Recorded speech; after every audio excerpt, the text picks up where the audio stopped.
Good morning, good afternoon, good evening. Welcome back to Mizan Coaching. I am Dr. Naheem Mizan.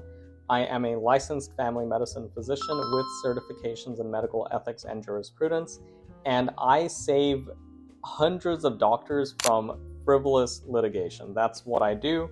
If you want to work with me, our contact information is in our profile. But today we will be discussing the most frequently asked question ever that I receive, that my team receives, that this YouTube channel and all of our social media accounts receive.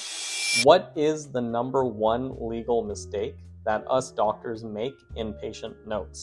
And please don't do this. So I have a ton of videos where I discuss this, but I figure that it's a time to really have an actual video where I just talk about it in a concise way.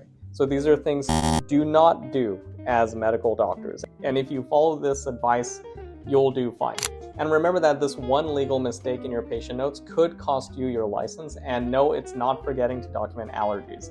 I've reviewed hundreds of malpractice cases, and today I'm revealing the number one pitfall, plus how to fix it in about 30 seconds. So let's go. So this is the number one legal mistake doctors make in patient notes. So progress notes, H&Ps, everything really. So section 1, the mistake.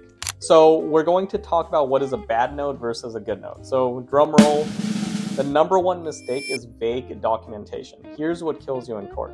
So discuss risks. So what risks? With whom? So what I'm basically stating here is if you say these generic statements, you better have some substantial evidence and action that you took part of.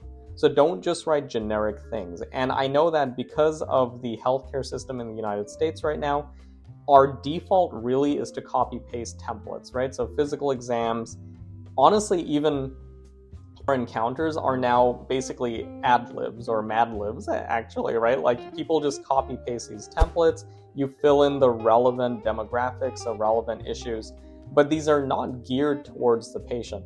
So my advice, doing this for about 5 years now, is to custom write, basically free write all your notes. And I know that's insane, but basically it makes notes smaller, and that's actually the trajectory that we as physicians need to go down the line. We can't just keep making these monster 20-page notes that have a physical exam that says that you did every single thing under the sun with every single one of your patients, because we know that you actually did not do those things, right? Okay. Patient compliant. So what does patient non-compliant? Like, is a patient non-compliant? That's number one. Why is a patient non-compliant? Is it verbally? Is it through a letter? Did they aggressively push a nurse away when they were trying to give them medications? And did you as a physician give them a warning? Did you explain to them the reasoning behind why they need to follow this medication regimen, or why they need to do physical therapy 3 times a day with PT? Did you actually say these things? The next is when we write something like will follow up. So did you specify when we should there should be a follow-up? Did you specify how? Like, is it through a telehealth visit? Is it an actual inpatient visit? These types of things need to be completely elucidated. There shouldn't be any vagueness in your documentation. So I've seen cases where physicians like myself have lost 6-figure lawsuits because of one lazy phrase. So why? Because if the golden mantra, which we all learn in residency, or we should learn, is that if you did not document it, it did not happen, right? So this is a thing that we all learn, but many of us really just fail to do this. So again, if you didn't do something, don't document it. If you did do something, document it. Okay? Section 2. So what is a fix for vague documentation? So here's how you can bulletproof your notes in 30 seconds. So I call it the 3 C's rule. So clear, discuss bleeding, infection, and DVT risk for surgery. 2, concise, patient refused colonoscopy despite 3 family members with colorectal carcinoma. And 3rd, closed loop, called patient May 1st at 2 p.m. regarding abnormal LFTs. No answer, left voicemail.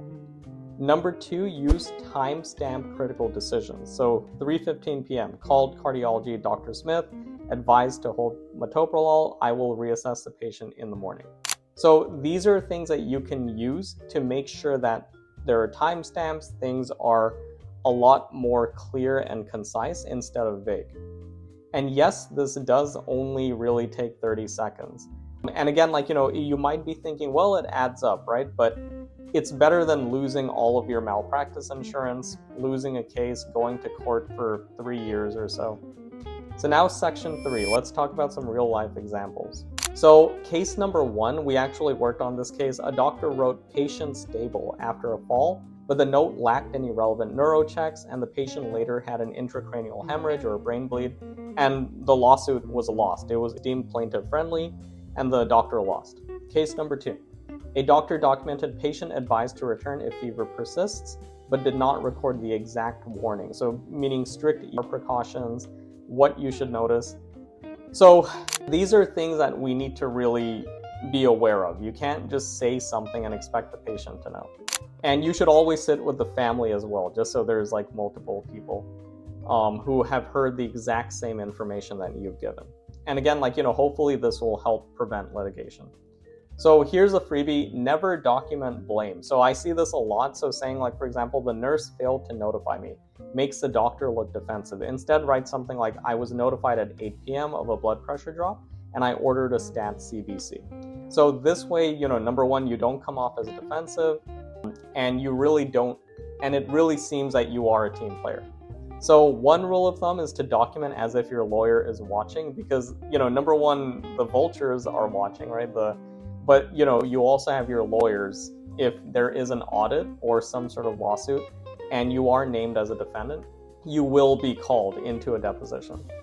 Okay, so if you do want any more very concise, quick, actionable medical legal tips, feel free to work with us. Our email is mazoncoaching@gmail.com, or leave a comment below and leave a comment detailing what other videos you would like us to share on this channel. Again, I'm Dr. Naheem Mazon. Until next time, bye.